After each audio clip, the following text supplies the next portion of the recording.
Hello, everyone. This is Auto Asphyxiation. This is Lark. And Kimberly. That's right. Another week of auto asphyxiation, but also, we talk about politics. We talk about lots of things here. Right now, DC is, I'm saying, like, even though Trump is staring DC down, like, but it's just like so normal. I think the thing is that, DC, we used to call it the Chocolate City. It was a all African American city. We used to call it the Chocolate City. And it's long kind of been this stood for like spatial symbol of contested power. Being denied statehood, being stripped of full representation, always used as a political pawn, and you kind of always think like, oh, if it wasn't all black, would it still be? Is that have something to do with it? Who knows? So now Trump is targeting the city, but it's like it kind of talks about what we're talking about today because essentially the federal disinvestment kind of started in the 1970s. And and that was kind of part, DC, this we don't want to share.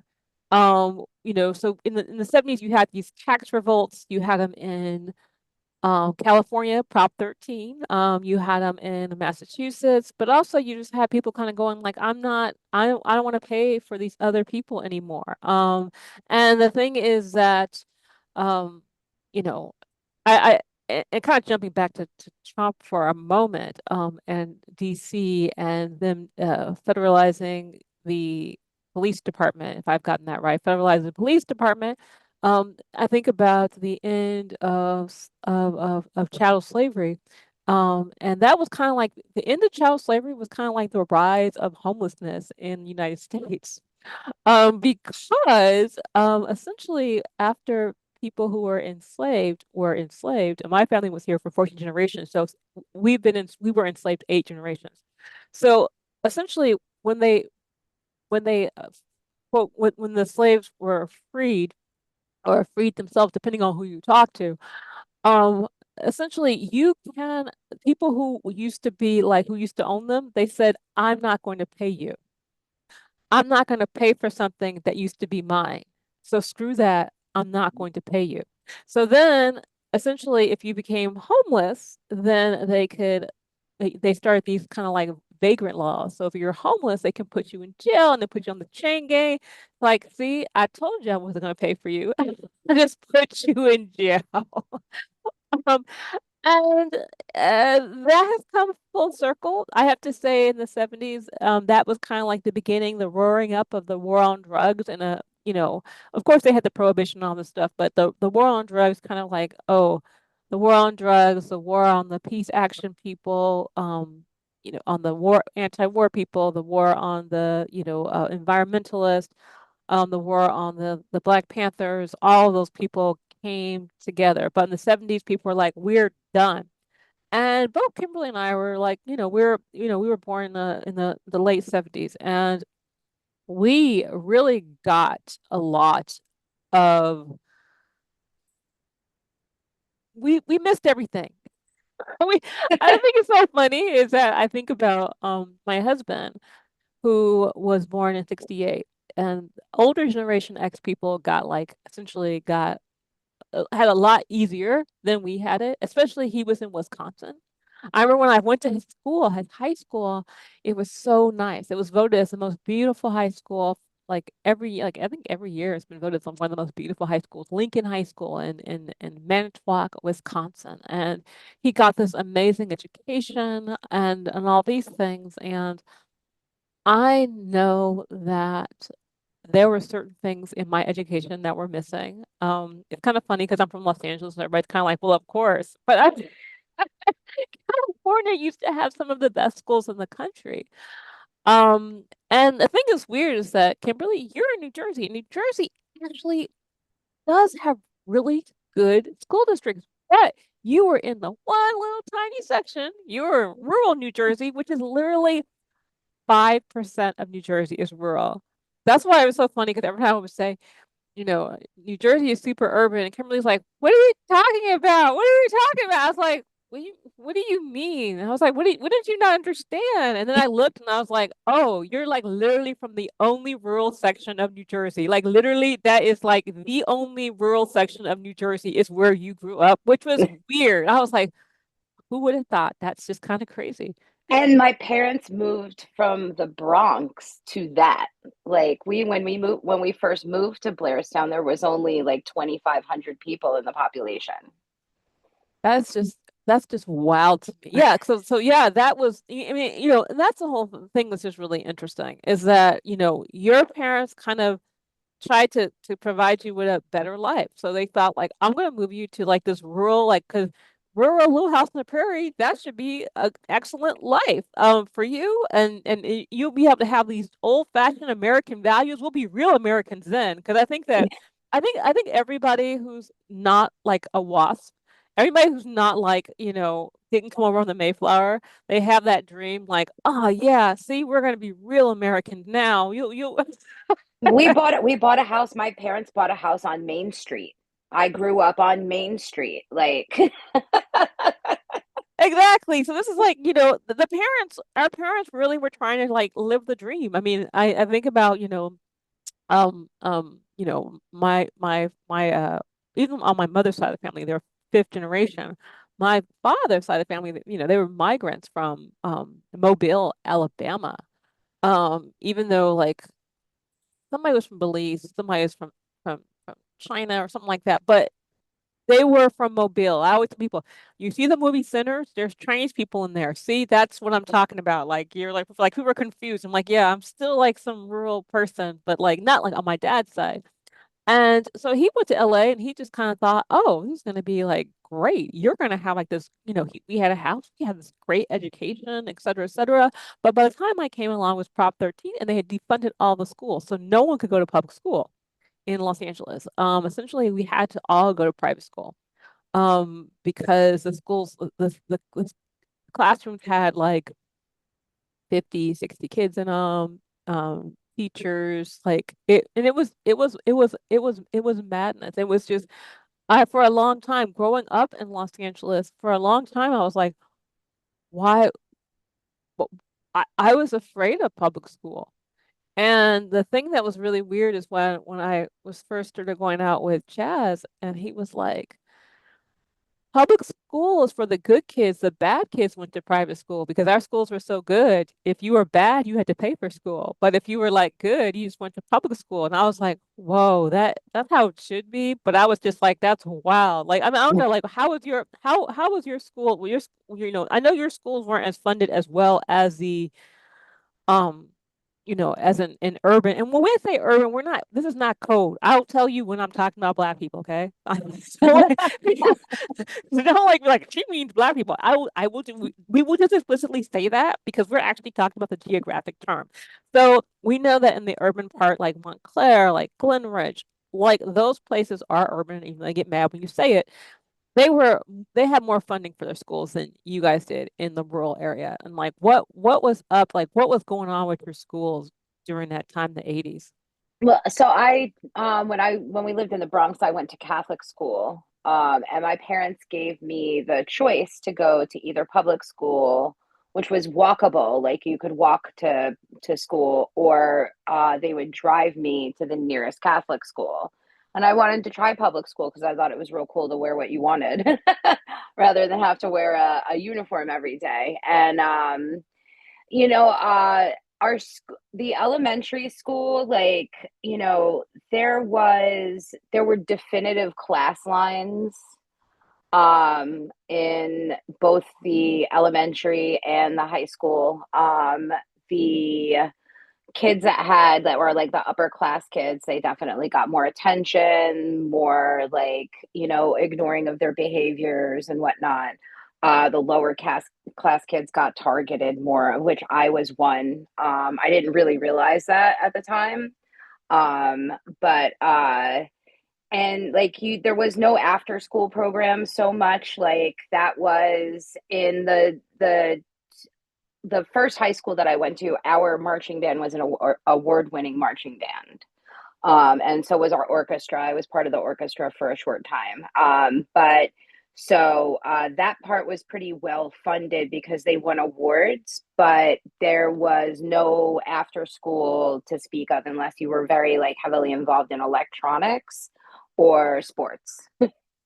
No, I mean, and I think that's something that's always interesting that there's really nothing for if you're not part of the boys sports teams, there's really not that much for you to do.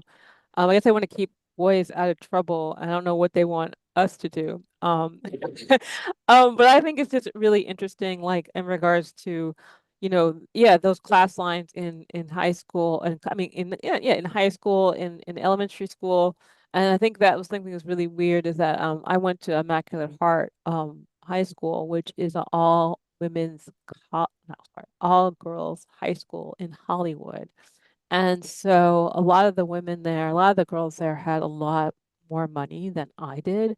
My dad being a postal employee. I was not one of the fancy Percy people. But I think I pretended like I was.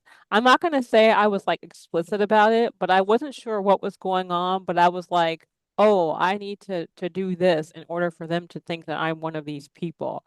I think I went around, I think I pretty much played that role for the next 10 years of my life. And even now, people are like, "You're a working class." I'm like, "Yeah." Well, I'm and like you know, proud of it. I'm proud of it, but it's like it's because you see like how people get treated like really badly if they don't if you are being perceived as not having money. and it, much to like my chagrin, like going to public school, I very quickly realized that if you didn't have the right brand of clothes with the right labels on it in third grade, that you were targeted for being a weirdo, an outsider, like somebody that didn't fit in. And that followed me. I transferred midway through high school to a VOTAC high school, a county VOTAC school. And I transferred there and I did graphic arts and print shop. And our school had the VOTAC school had no music or art program to speak of outside of its shops. Just so you know, kids, I also had Quark Express. I did all that stuff. And by the time that Kimberly and I came of age, our skills were no longer needed because apparently print was no longer a thing. So everything we learned, because I had Quark Express, I knew how to do graphic design. By the time we graduated, there were no jobs in that, which was another interesting thing. In the 80s, a lot of people's parents lost their jobs. I was around a lot of people who, because I was in Los Angeles, I was around a lot of people who parents were engineers. And a lot of people's dads who were engineers lost their jobs because of, I guess, government contracts. I forgot what happened. They all went to the South. I don't know. But I know one thing that happened is they essentially gave all of those guys, all those dads, they gave them like business loans so they could all start their own business. I think they did that so they wouldn't like destroy the country.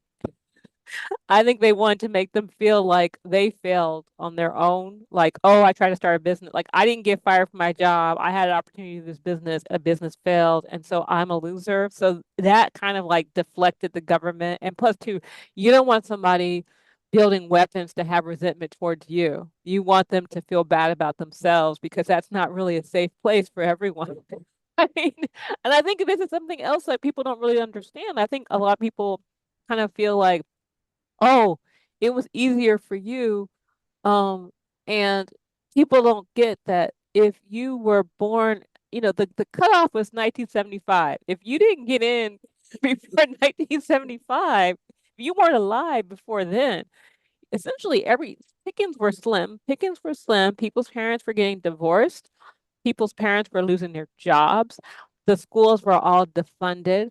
College started becoming, that's when college started actually having a cost. College, when our parents went to school, college was either free, like in Wisconsin, it was free. The UC systems, those were free. Cal State, CUNY, all those were free.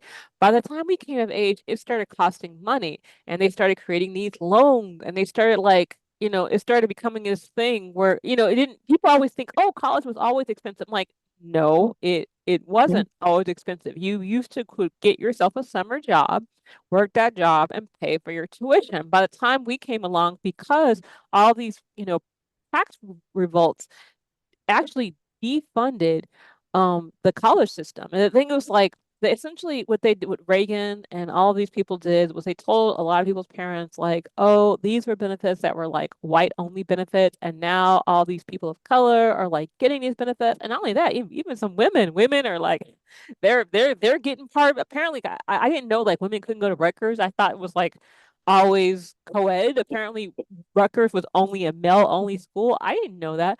So you had all these things. The parents were like, well, yeah, it's right. I don't want to pay for these people. So essentially, we so essentially they took away college for everybody. They essentially defunded all the schools. Essentially, didn't have like jobs. I mean, it's really weird because I'm not even, I think about the fact that like I bounced around for so many jobs that like when people are like, oh, I've worked somewhere 20 years, I've worked somewhere 15 years, they talk about retirement. And I'm like, my retirement plan, honestly, for so long was death. I mean, I don't want to be like negative. No, mine is to run out of cash and air at the exact same moment. Like that's my retirement plan. Yeah, but the moment I can no longer pay rent, I will die. That is the plan. And now I realize it's so hard to die. I think that's what I tell my students. I'm like, hey, I want to give you some advice. There's a huge chance you're going to be alive. So if your retirement plan is, oh, I'm going to just party myself to death and die, you're not going to, okay? Trust me, it's really hard. It's you can do amazingly horrible things to yourself and still get up in the next morning and still be able to go to work. It's shocking. Shocking. I didn't even know that was, but I mean, I think about like, I think about like the Abbott decision in New Jersey. Apparently, like because of the discrimination. I think this is it. I could be wrong, but I think Abbott was a situation where it was about discrimination against Black people. So they essentially created a situation where certain schools could get free preschool, which I was kind of like, well, it would be nice if they had free college. But I think about like the rural areas, like they should have maybe taken some of that money and sent it over to a rural New Jersey because it's only 5% of the population. And also think about how many people were probably, especially women, were trapped there. Because how you gonna get where are you gonna work? I mean, what kind of job you gonna work out there? Most of the women that I went to high school with are still in the area in some capacity. They a lot of them work like family jobs, like, like have gotten involved in like the farm or what have you. A lot of people out there that own companies, like own like asphalt companies, contractor, landscaping, like their children always have work. And so those people have those people have primarily stayed in the area and, taken on their family businesses and expanded it and whatnot. But for like a person like me, like I was impressed like so hard that going to college was so important, but nobody showed me how to get there. And because I went to a VOTEC high school, we were not expected to go to college. You couldn't even take the SAT at our school. You couldn't take the SAT. No, That is like Warren County VOTEC when I went there was essentially the step before you went to bad kids school. Like that was where all the misfits from all the county high schools went to learn a trade so that they wouldn't end up in jail. And that was where if like if you didn't hack it there, if you still had behavioral issues at VOTEC, your next step was like the quote unquote bad kid school. well, here's the thing I think is really interesting about all these VOTEC schools. I wouldn't have an issue with them if they seem to have some kind of apprenticeship program. Because to me, without the apprenticeship program, you're just essentially you're not doing anything. It's just that's like having somebody go to law school and never training them to take the bar. Like essentially, if without the apprenticeship pipeline, the voc tech school is completely useless because oh, I know how to do this. Lots of people know how to do stuff.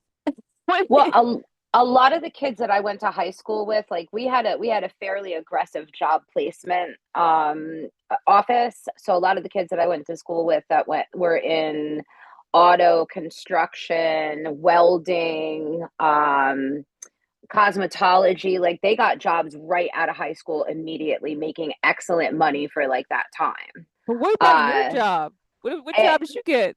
I did not. They really like I had job interviews at like places to make like dental implants, literally. Like there was no print jobs. There was no print shops for like us in the area to work at that we were like so trained to do.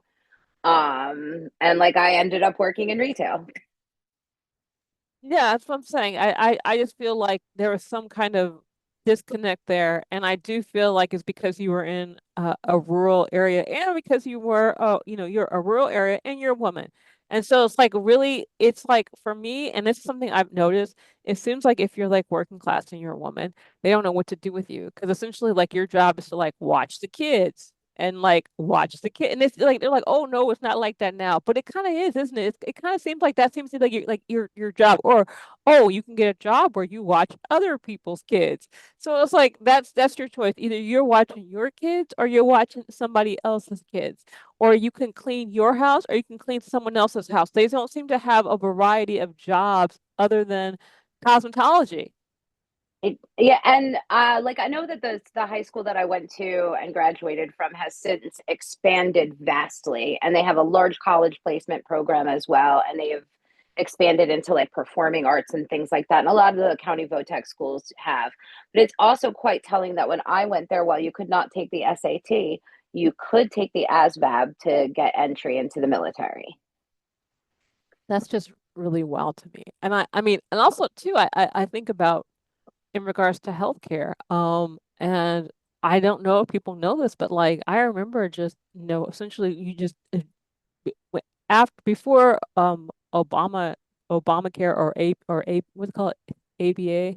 That's not right. Um ACA. yeah, ACA. I'm like ABS. That's yeah, ACA. Before ACA, you just didn't have insurance. People were like, "Oh, what did you do?" I'm like, "You just took an aspirin and just dealt with it. You just kind of hoped that like." And then I was like, I couldn't eat on the right side of my mouth for like a decade because I couldn't go to the Oh, dentist.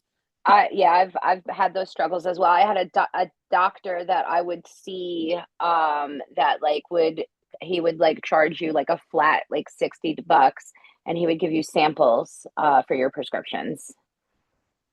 Yeah, yeah. So this is like, and this is like, the real struggle of like, and I know that it's challenging now, but I want people, the thing is that 20 years of not having full employment, of not having health insurance, of not having dental, and even if you finally do get a job, you're so worn out. And I don't think people kind of quite understand like the cost of like poverty, the cost of this defunding. And I guess what I'm trying to say now is I'm thinking about all these cuts that are happening now. Like essentially, we went through this like shock where they just essentially, when Reagan essentially cut all the mental health services, essentially cut all of the colleges, you know, um, essentially forced everybody who was on getting any kind of assistance, forced them into the workforce. And I just think about the horror, like what happened. I mean, like I said, I felt like I was just very, very lucky. My dad was working for the federal government at the time because I had a lot of friends whose parents had lost their jobs and things like that. And I'm really afraid of, what is going to happen with all these cuts, knowing, you know, how it wasn't even that bad for us. Think about what's going to happen now when they cut off SNAP. They cut off people are going to starve to death. People are going to like die in the streets. And I don't and people are kind of like, well, this a lot of times people kind of want to have this kind of like third party conversation. I'm gonna tell you something. If we're no longer alive to fight, then they win. I mean, if we're no longer alive to fight, they win. And it's just not, people kind of like, well, you're just selling out. Look, we're in a really bad situation right now. And even in New Jersey, I still hear people kind of going like, well, I have issues with, that the time for that. is over. It's over. We already had that conversation. You could have had that conversation during the primaries. We're not in that conversation now. Can you imagine what will happen if they, because now we're really in the states' rights period. Can you imagine what happens if we end up with a Republican? And I told you how close it was last time between Phil Murphy and Cicerelli. Imagine, we don't have preschools. We don't have childcare centers. We don't, all the stuff that Murphy is funding because the feds are cutting it off. Think about they cut off Rutgers, they cut off Montclair State, they cut off all the community colleges. They get rid of all the public jobs because in New Jersey, most people work union jobs. That's not like most people, regardless of who they are. There's a cross cultural line, a cross gender line. The most people who have jobs who are not lawyers, because half the other people are lawyers. Most people who are not lawyers work for the state, whether it be at a college, whether it be as a doctor, whether it be, even the professional jobs, they all work for the state. Not there's more than just DMV jobs. And so that's like the biggest employer. If they cut off people's, you know, jobs and they cut off, they already did the, retirements. They've already messed up. I remember when, I remember when they used to have pensions and people could have like my dad is like was a silent generation. He has a pension. So like, money that he gets. Like I've never had an opportunity to have a pension. I have a 401k which goes up and down as with the stock market. So whatever, I mean, this is the thing I'm afraid of. I'm afraid of all things that are going to happen to people. If we know how bad it was when they cut everything in for kids who were born in the 70s and how bad it was in the 80s and 90s. Imagine what's going to happen now. It's going to be 10 times worse. And at some, it's we have to realize that this is their game plan. Like this is what they want. They want people who are uneducated. They want to be able to pick up homeless people and put them to work, or forced labor. They want people who rely on disability benefits and SNAP benefits to be part of a forced labor force. And especially here in New Jersey, we have a really large MAGA contingency in the southern part of the state. And we need to make sure that that MAGA just cut and burn strategy does not come to New Jersey. And the only way that we can do it feasibly is by voting for Mickey Sherrill in the governor's election. Yeah, this is not even about like partisan. This is about like common sense. I don't understand what people don't understand. This is, I think about, we're writing a whole new chapter of nightmares right now. Just in regards to what is being cut. I mean, food, healthcare, jobs, the amount of government jobs that are just, I could just imagine like what would have happened if my dad had lost his job. Like right now. Like I can't even imagine what would have happened at that point. Like what kind of life that you have. I know your mother had like a series of jobs. And it is not easy. And this is not like, this is a cross culture. This is, of course, he used the dog whistles. He used, Black people, immigrants, everybody. He's using all these dog whistles, but, really, it's just going to impact everybody. When they did all these cuts in the 70s, this hit people in rural areas. This hit people in, you know, um, unless you have two parents with Harvard degrees, this is going to impact you. And that's the thing. You're a normal person. If you're a normal person and you're with this is going to impact you in ways that that will scar you for life. And then it's like I don't want to seem negative, but I think about the full circle of Trump and these essentially wanting to criminalize homeless people. It's like a full circle. This happened before. This has happened, and I think that and I think this is why I think some African Americans aren't as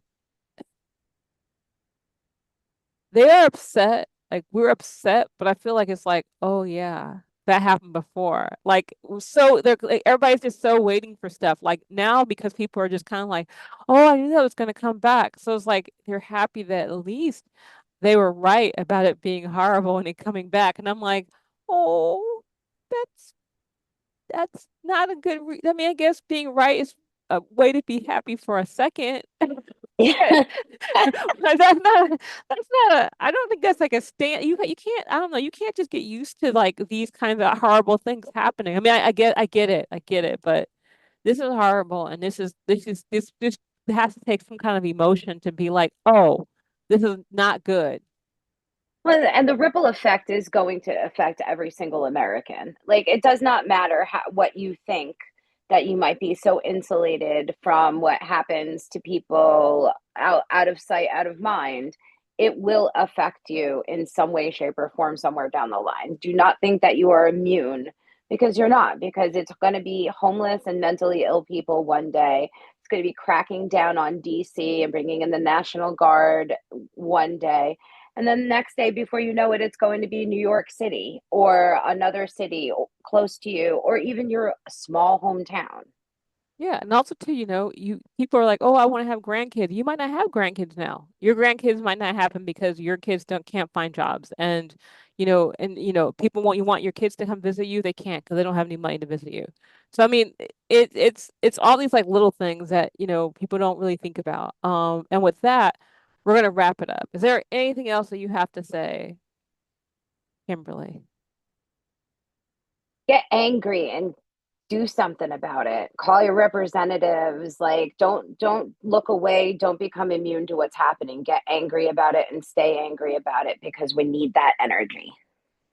That's right. And just because you're angry doesn't mean that you have to be angry at people around you. You could be angry at like the situation. You could be like, I'm angry at the situation and that's going to drive me to be like, make sure that I'm going to have really good friends and I'm be like a really supportive person because I want to make sure that we're all like ready and like energized to fight this fight that we are in continuously. And even when we win the midterms, we can never stop. We have to remember that too. Like this is a good reminder of like democracy is a verb. And it's not a one and done situation. It's a forever and ever and ever. We have to fight this forever and ever because if not, they're going to come back. And I feel, there's parts of me that feel like when Trump too when Trump won left and we had you know, Biden, I was just kind of like I just breathed like, oh, finally, like this is over.